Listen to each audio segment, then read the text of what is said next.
the chief questions I am asked about Israel pertains to freedom of religion. Is there freedom of religious worship there? Can there be that kind of freedom in a land which was founded as the homeland for one religious faith?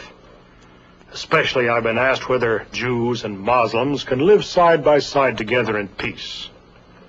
Well, those are natural questions because the older a country is, the harder it sometimes is to persuade leaders of ancient sects to tolerate other sects.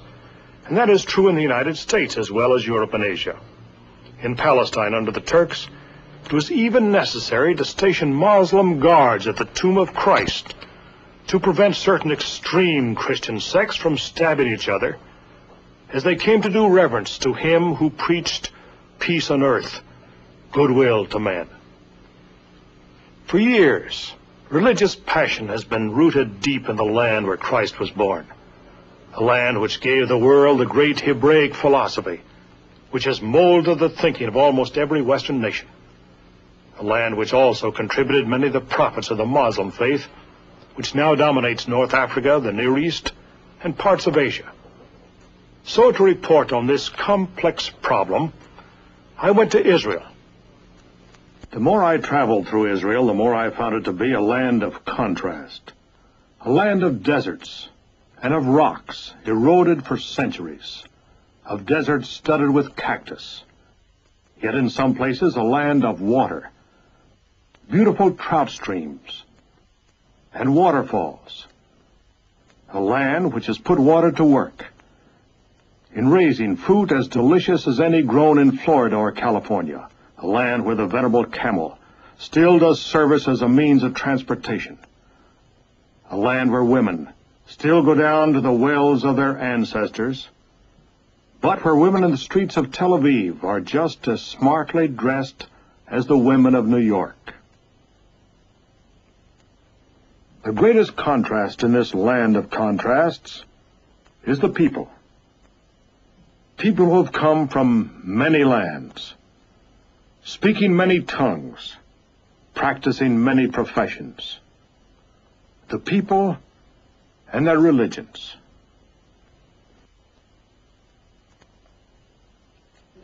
The Jewish tribes which returned to the Holy Land have brought with them their old habits, their ancient customs, their ways of praying to God.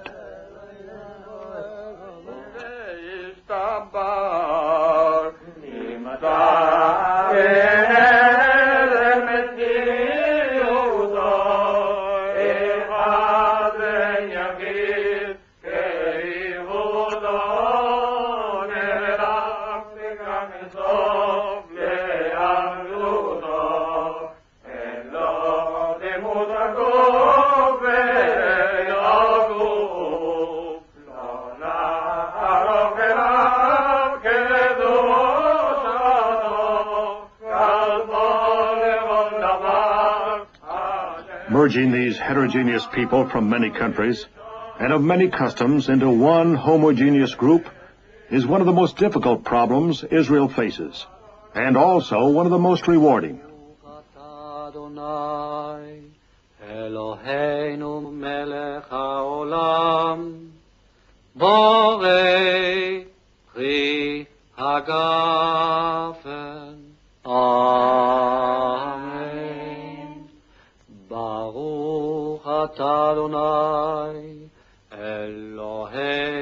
melech haolam.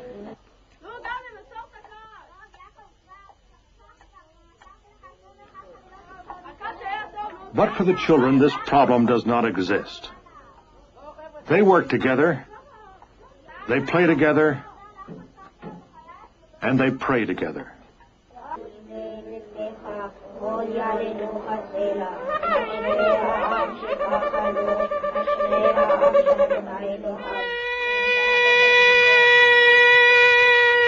Allahu Akbar, Allahu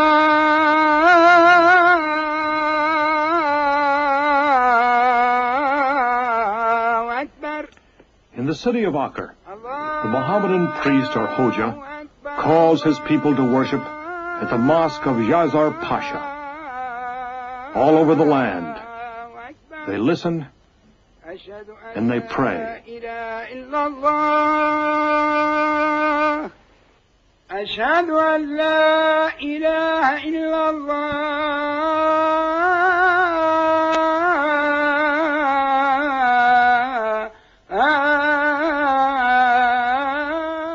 In the courtyard of the mosque, I met the Kadivaker, Sheikh Moza Taburi.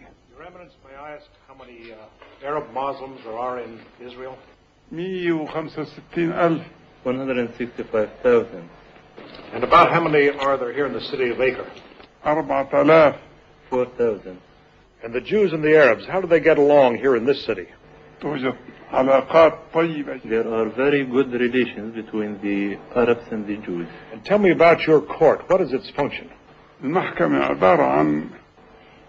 first class, this court is for peace, to make everything possible to enforce peace between the rival parties. And the schools that the Muslim and Arabic children go to, what are they like? What do they teach? The Muslim boys or children, they go to the government school. Your Eminence, what do you think it is that Israel needs most? It needs peace. كان عبد المطلب قد زوج ولده عبد الله وقد خرج عبد In the same courtyard of the mosque, Arab children were studying the Quran, Bible of the Muslim faith. Muslims even broadcast to the Arab population of Israel over the Israeli government radio station, reading from the Quran.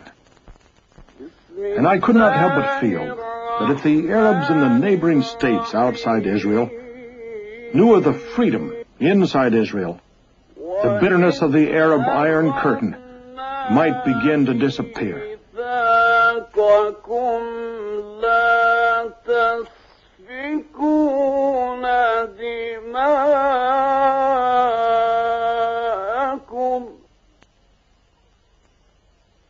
لا تسفكون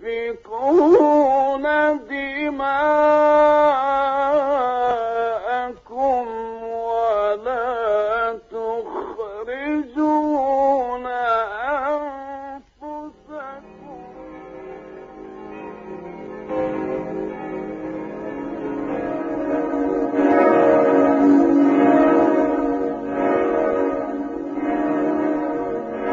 Church bells also ring out in Israel, bells of many Christian churches, especially in Nazareth, the city of Christ's youth. Here they ring out in the Greek Catholic Church of Archbishop George Hakim.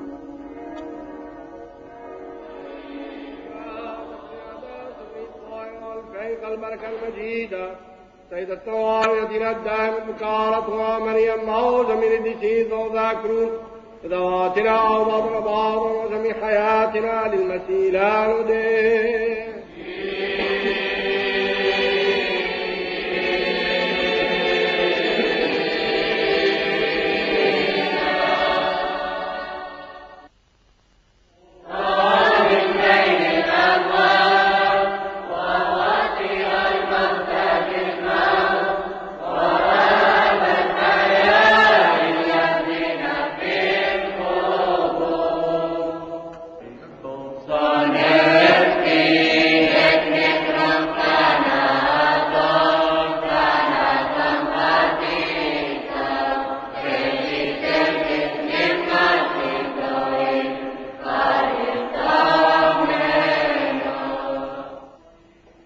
Jesus returned in the power of the Spirit into Galilee, and he came to Nazareth, where he had been brought up. And, as his custom was, he went into the synagogue on the Sabbath day and stood up to read. I'm now reporting to you from Nazareth, home of Joseph and Mary, and where Jesus spent his childhood. I am standing in the ancient synagogue where Christ taught in his youth. It's one of the holiest places in Nazareth. By an ironic twist of fate, Bethlehem, where Christ was born, is now in Arab hands. And the Holy Sepulchre in Jerusalem, where he was buried, is also in Arab hands. But Nazareth, where he spent his boyhood, is in Israel, though most of the population today is Arab. Here in Nazareth, however, is the Greek Catholic Church of Monsignor George Hakim, Archbishop of Galilee. This synagogue is adjacent to his church. Your Grace, I certainly did enjoy that service this morning. It was beautiful and inspiring. Thank you for letting us come to it. We were very happy to receive you, Mr. Pearson. How many members are there in your congregation? We are now in all Israel about 18,000. I think I saw one of your beautiful churches near Haifa. How many churches are there in Israel? The church you saw is probably the church of Isfia. We have about 42 churches. 42 churches? Yes. Would you tell me the origin of the Greek Catholic Church? How far back does it go? Well, we go back till the first centuries. The first Christians in this country were all Catholics, and when Muslims came into these places in the beginning of the 7th century, a lot of our people, who were counted by millions, became Muslims, and some of them remained faithful and kept their faith, their Christian faith, and we are some of those who remain faithful to their faith. Do you have complete freedom of religious worship? Yes, complete freedom. There's just about every kind of church, every kind of creed in the Holy Land. The Abyssinian Church, oldest of the Christian creeds, worshiping together in a land sacred to all. To Monsignor Vergani of the Catholic Church, to the Muslims, and to the Orthodox. On Mount Carmel, standing up over the Mediterranean, is the Baha'i Temple, looking down on modern Haifa. All these churches in Israel demonstrate that people of different faiths can worship together in peace. This is what Chief Rabbi Herzog meant when he said, "Above the present strife and tension, storm and stress, rises from Jerusalem the prophetic summons for peace, for shalom, which in Hebrew language is one of the names of God. There is no basic conflict of interest between us and our Arab neighbors. And there is no reason why we should not renew that cooperation, spiritual, philosophical, cultural, between us and the Arabs of the Middle Ages." I had a most inspiring visit with the Chief Rabbi. He'd once been the Chief Rabbi of Ireland, and he spoke Hebrew with an Irish accent. We talked of many things, among them the idea of using the beautiful Hadassah Hospital up in Mount Scopus for Arab patients as a gesture to cement friendship between the Jewish and Arab peoples. The hospital was cut off from the rest of Israel by a little strip of Jordanian land during the Liberation War of 1948. And today, no doctors, no nurses can enter. Well, I in turn told him of an Arab village which lacked water, and how Jewish neighbors had constructed a pipe into the village so that for the first time in centuries it had water. And when the pipe was opened and water flowed for the first time, a little Arab girl sang a song in Hebrew, a song of thanks. The Chief Rabbi quoted the 19th chapter of Isaiah, 24th verse, which says, "In that day shall Israel be the third with Egypt and Assyria, and even a blessing in the midst of the land." He quoted it to show that Egypt and Israel and Syria could live together. And as he said, after he finished reading this, Amen.